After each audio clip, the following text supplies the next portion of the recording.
As Brother Galen said, welcome to all who are visiting with us. We know there are quite a few of you here. We're privileged this week to have Brother Alan Hires with us.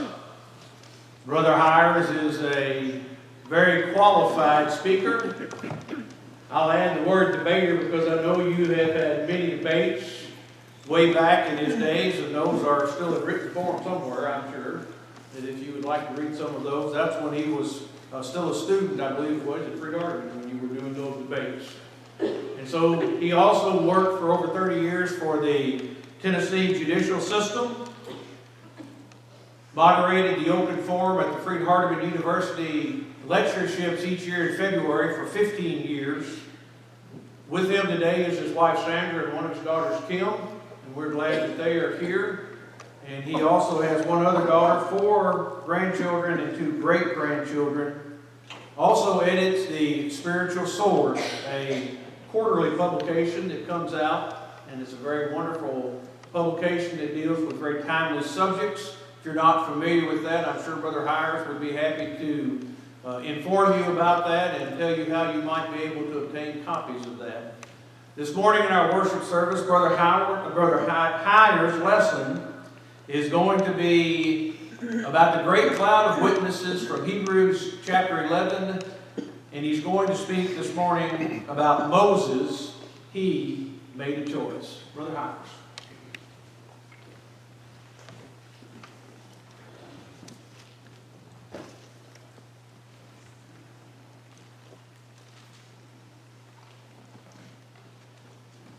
Certainly it's good to be with you.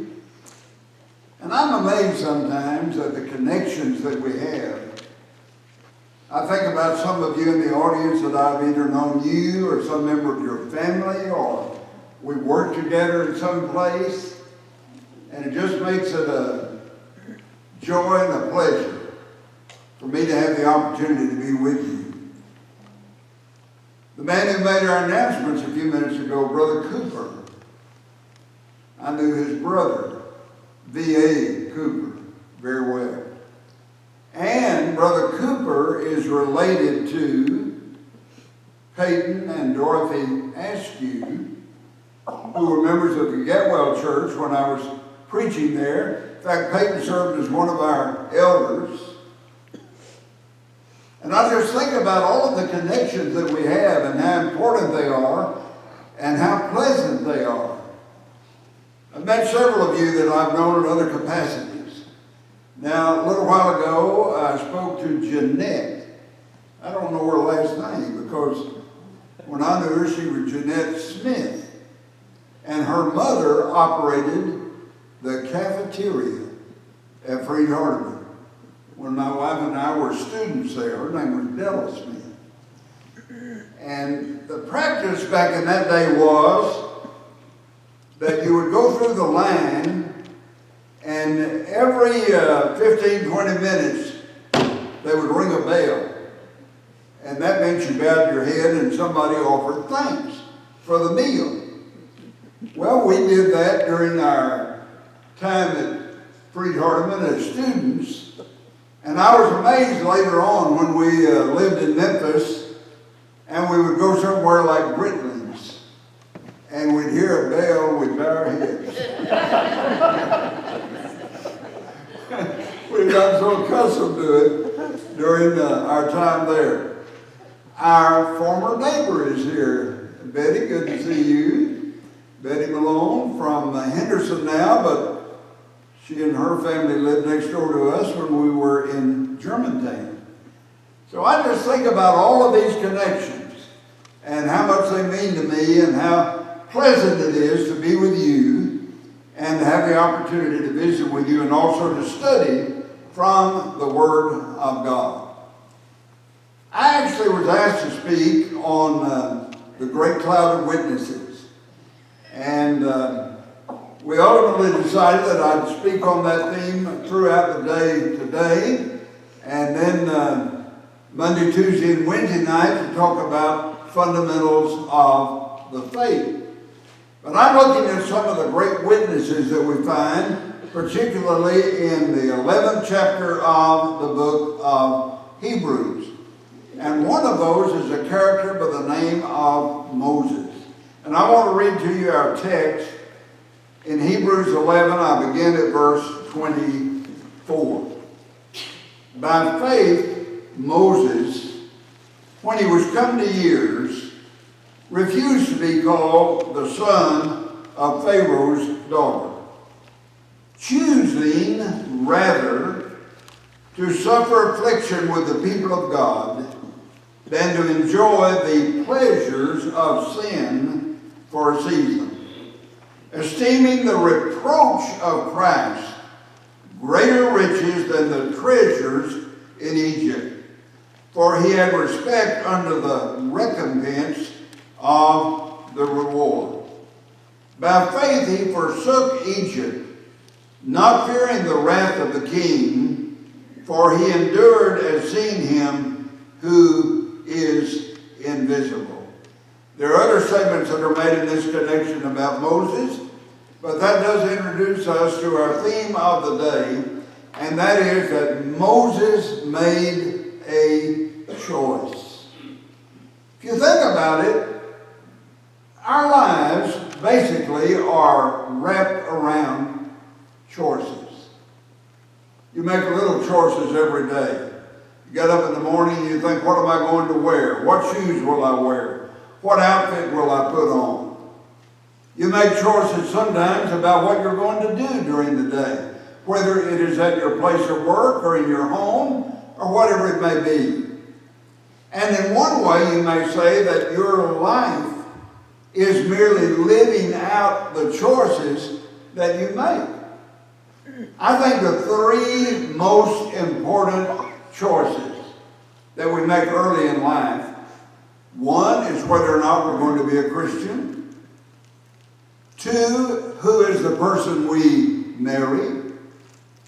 And three, what will we do for a living? Do you realize that most of those, maybe all of them sometimes, are made by the time we're 21 years of age? And yet, whether we're a Christian, choice made very early in life often determines who our friends will be, what our recreation will be, what kind of life we will lead. I became a Christian when I was 11 years old. Now, not everyone obeys the gospel that early, but I have never regretted it. I was born in Muskogee, Oklahoma. Have you heard Merle Haggard's song, Okie from Muskogee? Here he is. I was born in Muskogee. And when I was about 11 years of age, my father and mother moved to a little town near Muskogee named Haskell, Oklahoma. And one Sunday night, I'd not discussed it with my father, I'd not discussed it with my mother. I decided that I wanted to be baptized and become a Christian. I went forward. And my father baptized me in Haskell, Oklahoma. 11 years of age. That has affected what I have done, what I have thought, where I have gone for the remainder of my life. That's how important choices are. You choose to do something or not do something, and it affects you for the remainder of your days. You choose what you're going to do for a living. Now, that is not always permanent. You may choose something when you are 18, 19, 20 years of age, and you may change that at some later point in your life. But whenever you make that choice, it's going to affect what you do, what you think, where you go, the remainder of your days. And certainly one of the most important decisions you make is the person you will marry. Now, I made a good choice in that regard. And you would not know by looking at my youthful appearing wife over here that we have been married 62 years. You don't see that very often anymore. So, we've had a wonderful life. My daughter's here, one of them today. But what I'm trying to emphasize is all of these decisions affect the remainder of our lives. What we do, what we think, how we behave is all affected by choices. Some of them are little choices. I mentioned a moment ago what we wear, where we go, what we plan for the day. Some of them are major choices, like the three I've mentioned. Whether we become a child of God, a Christian, whether we do a certain type of occupation, the person that we marry, those are major decisions that we make. Many of those are made by the time we're 21 years of age. And then if we live to be 60, 70, 80 years of age, we're simply living out the results or the consequences of those choices that we have made earlier in life. So the matter of choices is a very important decision for what we will do our entire lives upon this earth. Now we read about a choice here in Hebrews chapter 11. Moses, when he was come to years, refused to be called the son of Pharaoh's daughter. You remember how Pharaoh's daughter found Moses as a baby in the bulrushes, where the mother had hidden him lest he be put to death by Pharaoh. And he grew up in the royal family of Pharaoh in Egypt. But now it is said here that he decided not to be called the son of Pharaoh's daughter, choosing, there's our key word, choosing rather to suffer affliction with the people of God than to enjoy the pleasures of sin for a season. Esteeming the reproach of Christ, even before Christ came, greater riches than the treasures of Egypt. Now I want to call your attention to some of the words that I've just read. Sometimes when I'm studying this verse that we've read as a text here today, I have a board up here. Used to be a blackboard. Then it became a green board. Now most of them are white boards. Or it can be like I am today, I don't have any board. But I always like to have a board sometime when I'm teaching a class. And there have been occasions where that I've been studying this verse that we read in Hebrews chapter 11, and I put some words on the board. On one side, I put treasures and pleasures. Those are on the same side. Then on the other side of the board, I put affliction and reproach. And I asked people in the class, and I'll ask you today, which side of that board would you choose? Somebody said you can have one or the other of these. Which one would you choose? Pleasure and treasure, or affliction and reproach? Well, most people looking at that board would choose pleasures and treasures. And that's the very thing Moses did not choose. It is said that he considered the affliction of the people of God and the reproach of Christ greater riches than the treasures of Egypt and the pleasures of sin. But I want to say to you that most people make the wrong choice. They choose the pleasures and the treasures. They enter in by the broad way and the wide gate. And you remember that Jesus said of that in Matthew chapter 7, verses 13 and 14, enter ye in by the strait gate, for narrow is the gate, and straight the way that leadeth unto life. And our Lord said, few there be that find it. But wide is the gate, and broad is the way that leadeth unto destruction, and many go in thereat. That's a revealing verse. You think about that. The majority of people make the wrong choice. They don't want to go in the little narrow way. They want to go in the broad way. Many are they that enter in thereat. Or people don't want the afflictions and the reproach, but they want the pleasures and the treasures. And so they make that kind of a choice. And what Moses is telling us is that's actually the wrong choice. Now, why? And I want to get to a couple of things here that I think are significant for us to understand. One is, did you notice this verse talks about the pleasures of sin? Pleasures. I remember hearing a preacher say one time from the pulpit, there is no pleasure in sin. I thought, you're wrong about that. First of all, that contradicts what the Bible said. The Bible talks here about the pleasures of sin.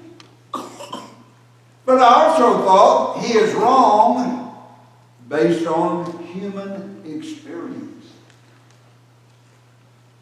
Why do people go out here and gamble half the night? Or drink themselves into an alcoholic stupor? Why do people commit many of the sins that are prevalent in our society, using drugs and the like? Very common throughout our society. It is because that might not be a pleasure to me or to you, but they derive pleasure. And the Bible itself tells us there is pleasure in sin. If there were no pleasure in sin, it would not involve a sacrifice to be a Christian. If you turn down something that you don't really want anyway and no pleasure in it, that would not be such a great move on your part. But if there's something out there that is attractive, something out there that is alluring, and you have the fortitude to turn it down and turn aside from that and to make a different kind of choice for your life, that manifests courage in your heart, faith in the way the Lord has given. But the Bible said, yes, there are pleasures in sin. You don't tell the man that goes out here and drinks half the night away and comes home in a drunken, intoxicated state, why, there's no pleasure in that. Why is he out there? He derives some pleasure from that. There's another verse that I find very interesting along that line. In the second chapter of 2 Thessalonians, it talks about people that are living unrighteous lives. I don't want you to hear the language. With all deceivableness of unrighteousness in them that perish, because they received not the love of truth, that they might be saved. And for this cause God shall send them a strong delusion, that they should believe a lie, that they all might be damned, who believed not the truth, but had pleasure in unrighteousness. So not only in the case of Moses in Hebrews chapter 11, but also talking over here in 2 Thessalonians, the 2nd chapter, we read about some that took pleasure in unrighteousness. They liked it. enjoyed it. They found pleasure in it. And so the Bible teaches that there is pleasure in sin. But I want you to notice what else it says about that pleasure in sin. Of Moses it said he chose rather to suffer affliction with the people of God than to enjoy the pleasures of sin. Watch these three little words. Rather than to enjoy the pleasures of sin for a season. One thing I've noticed through the years is people understand there's pleasure in sin. A lot of people don't realize there is pleasure in righteousness. Sometimes it is fun to do right. Sometimes there's real pleasure in righteousness, but the world doesn't see that. They see the pleasure that is in sin. They do not understand that there is pleasure in righteousness. But what I want us to recognize from the verse that we've read here in Hebrews 11, that the pleasures of sin are temporary. That's the difference. What's the difference in the pleasure of righteousness? It lasts. What about the pleasures of sin? It is only for a season, temporary. Maybe fun for a while, maybe pleasure for a time, but it is not everlasting. It doesn't go on, and even after death, but pleasure in righteousness does do so. A number of years ago, I heard Brother G.C. Brewer. Probably none of you here remember Brother Brewer. Some of you might. He was one of the best-known preachers in the church for many years, but somewhere along in the middle 1950s, he passed away, only 72 years of age when he died. But I had the opportunity to hear Brother Brewer a few times, and I remember him telling a true story about his youth. He grew up poor, he grew up in a rural area. He told about a man working in a field, agriculture, and the man only owned one pair of shoes. So he wouldn't wear his shoes out there in the field to work. So when he came to the edge of the field, he sat down and took off his shoes. Then he went out in the field and he worked. And when he got through working out in the field, he would come back, put on his shoes to go home. But he took care of them because it was the only pair he had. And Brother Brewer said he and another young man his age decided they would have a little fun. And Brother Brewer said, let's hide his shoes. And then we'll sneak over here somewhere and watch him when he comes out of the field and he cannot find his shoes. And I well remember Brother Brewer saying that his friend said, no, let's don't hide his shoes. He said, let's put a little money in his shoes. And they had a little change between them. This is back in a time when some men worked a full day for 50 cents. And so a few coins in his shoes would have been a substantial reward.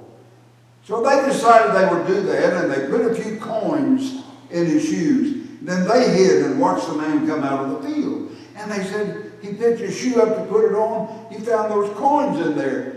And they said they couldn't believe what joy he manifested when he saw that. And he looked all around wondering where in the world it came from. And they said before he put his shoes on, they saw him bow his head and offer a prayer of thanksgiving.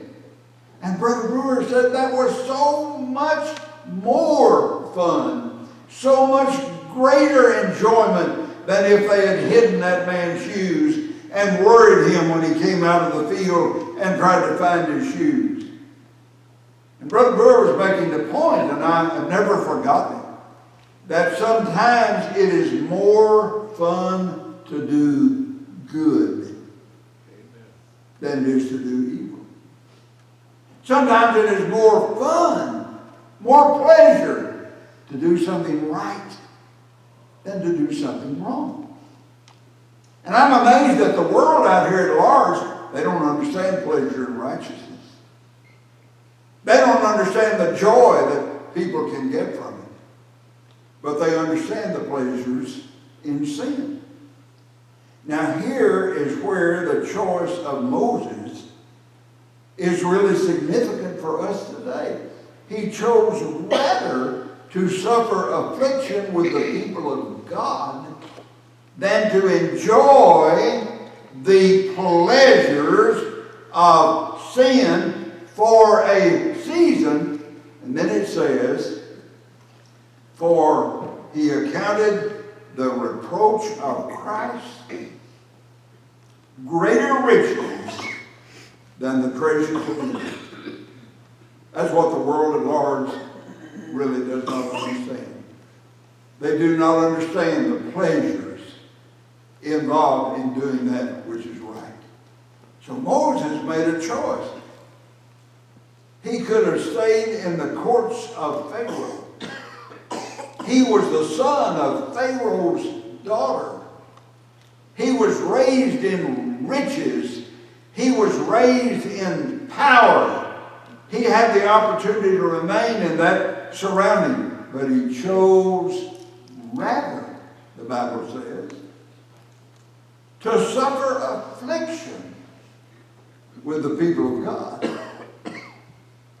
accounting the reproach of Christ greater riches than the treasures of Egypt. Moses found the real treasure. Not what they had on the walls and the floors and the closets of the palace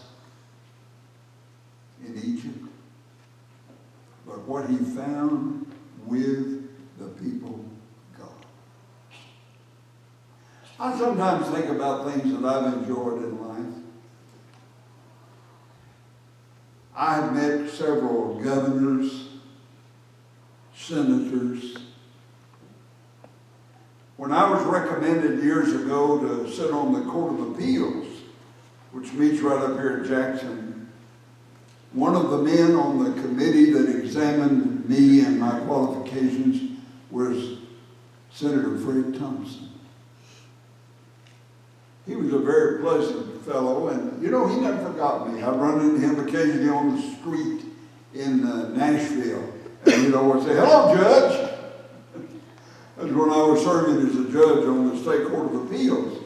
And he remembered me appearing before the committee. He was a member of that committee and helped to select me for the position that I occupied for well over 30 years.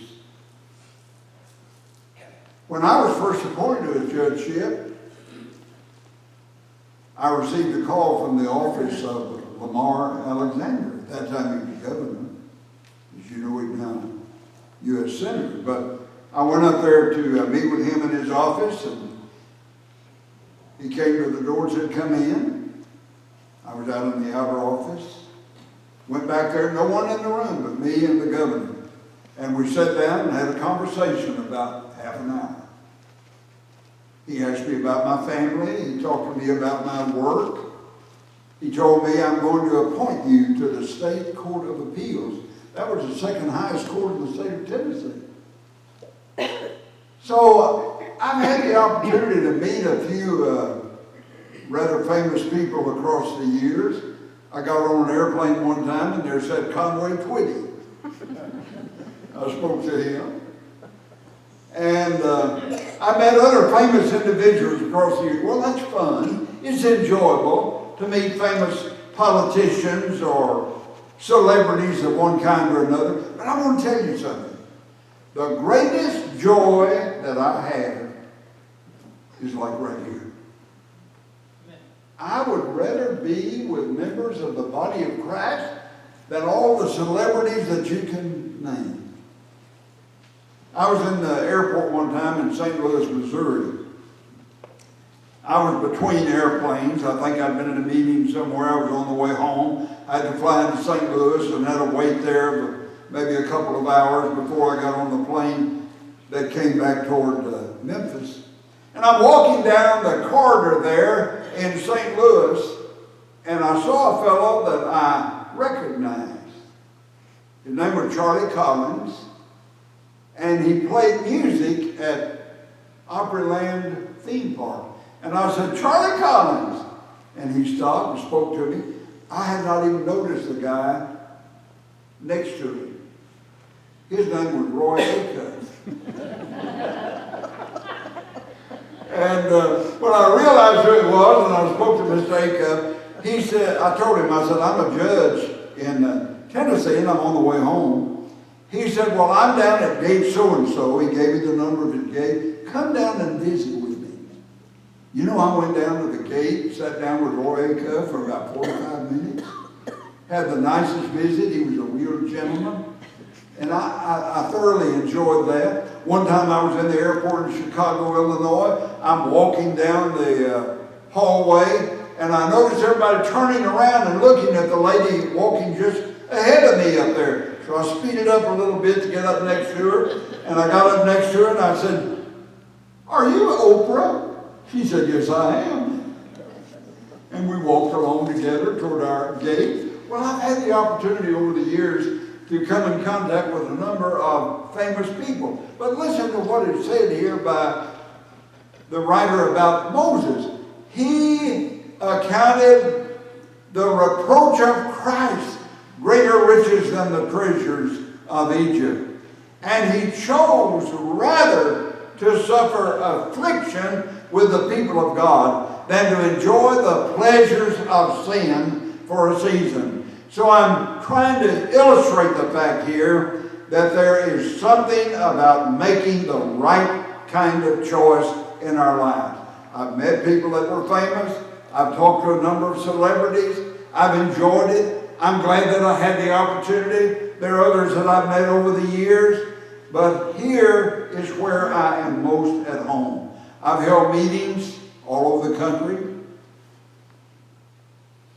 I'm reaching the point where I'm not going to do that as much anymore. I'm glad I could be with you this week. I thank you for asking me. But this is what I love. This is what I enjoy, being with you. People of like precious faith. People that believe in the gospel.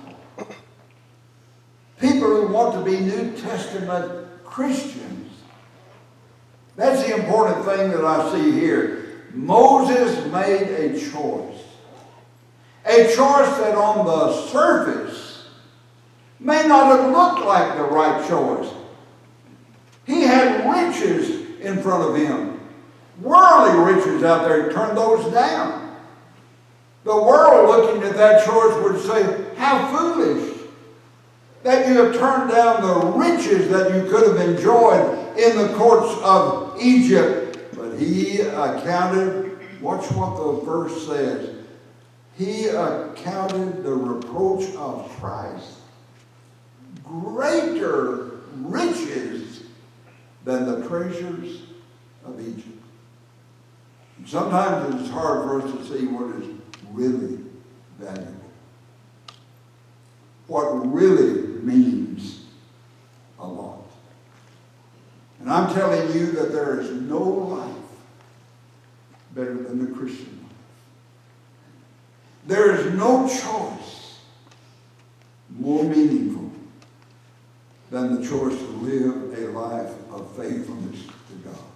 It brings the greatest joy, the greatest happiness. And then I want to read one last verse in this connection from Hebrews chapter 11. After talking about this choice that Moses made, talking about how he turned down the riches and the treasure of Egypt, it is said, by faith,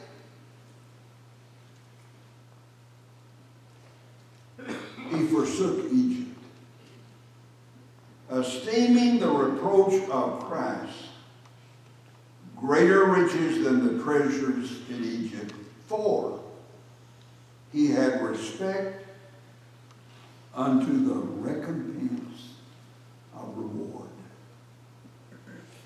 Let me flesh out the thought there a little. He was looking beyond the immediate. He was looking beyond the obvious. It is said he was looking to the recompense of reward. In other words, he was looking even beyond this life. He was looking at the long view, the big picture, we sometimes say. And I think that is one of the real weaknesses in our modern society, that people are only looking at the immediate. They're only looking at what's right around them. They're only looking at material possessions. They're only looking at the riches of this earth. They're not looking, as Moses did, at the recompense of reward. Something that is beyond all of this. In order for us to make right choices, we need to have our priorities straight. And we need to be able to look beyond the immediate and to look out there at the full picture. And I want to encourage you, as you think about Moses, to think about the fact that your life and my life is made up of choices. Every day, choices. A choice to do right, a choice to do wrong, a choice to do one thing or the other. That's what makes up your life and mine.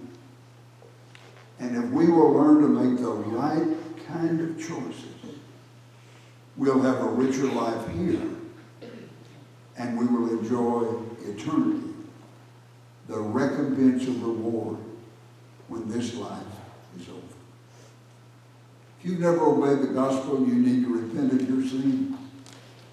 Confess Christ as Lord. Be buried with him in baptism for the remission of sins, and rise to walk in the newness of life. And if you're subject to the invitation, we encourage you to respond while we stand and sing.